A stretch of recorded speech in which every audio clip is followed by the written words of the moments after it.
ഞങ്ങൾ അധികാരത്തിൽ വന്നാൽ ഓർമ്മിപ്പിക്കല്ലേ പൊന്നെ. Flash back. സോളാർ തട്ടിപ്പ് കേസിൽ മുഖ്യമന്ത്രി ഉമ്മൻചാണ്ടിക്ക് ധാർമ്മിക ഉത്തരവാദിത്വമുണ്ടെന്നാണ് എഐസിസി സെക്രട്ടറി വി.ഡി. സതീശൻ പറഞ്ഞത്. അദ്ദേഹത്തിന്റെ ഓഫീസ് ദുരുപയോഗം തീർച്ചയായിട്ടും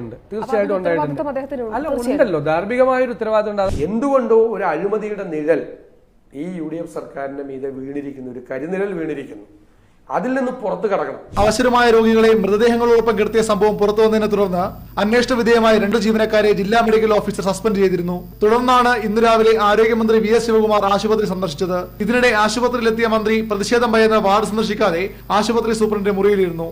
2 വർഷമായി കേരളത്തിൽ പുതിയൊരു സ്ഥാപനം കൊണ്ടുവരാൻ ഒരു ഗ്രഹപാഠവും ചെയ്യുന്നില്ല കൊണ്ടുവന്നിട്ടുണ്ട്. പ്രതിരോധ മന്ത്രി AK ആന്റണിയുടെ ഈ പുകഴ്ത്തലിനും ഇകഴ്ത്തലിനും അർത്ഥവ്യാപ്തി ഏറെയാണ്.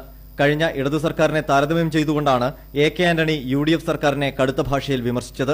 കഴിഞ്ഞ സർക്കാരിന്റെ കാലത്തുണ്ടായിരുന്ന വികസന അന്തരീക്ഷം നിലവിൽ സംസ്ഥാനത്തില്ല എന്നാണ് കേരളത്തിലെ തലമുതിർന്ന കോൺഗ്രസ് നേതാവ് കൂടിയായ ആന്റണി പറഞ്ഞുവച്ചിരിക്കുന്നത്. പ്രതിസന്ധി തുടർന്നാൽ KSRTC പൂട്ടേണ്ടി വരുമെന്ന് മന്ത്രി ആര്യാടൻ മുഹമ്മദ് തന്നെ മുന്നറിയിപ്പ് നൽകി.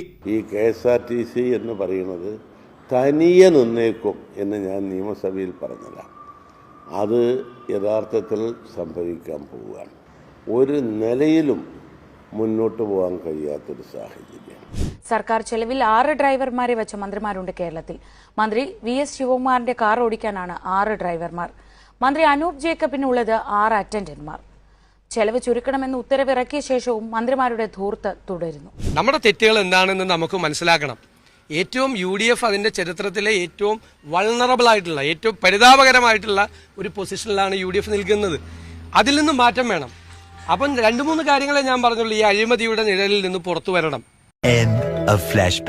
VD സതീശൻ ഏറ്റവും വലിയൊരു അധികാരമോഹിയാണ്. നമുക്കറിയാം, ഈ ഗവൺമെന്റ് അധികാരത്തിൽ വരുന്ന ആദ്യഘട്ടത്തിൽ മന്ത്രിയാകാൻ ശ്രമിക്കുകയും അത് നടക്കാതെ വന്നപ്പോൾ ഹരിത MLA-മാരുടെ ഗ്രൂപ്പ് ഉണ്ടാക്കി ഗവൺമെന്റിനെ സ്ഥാനത്തും അസ്ഥാനത്തും വിമർശിച്ച് മുന്നോട്ട് പോയ ആളാണ് ശ്രീ സതീശൻ.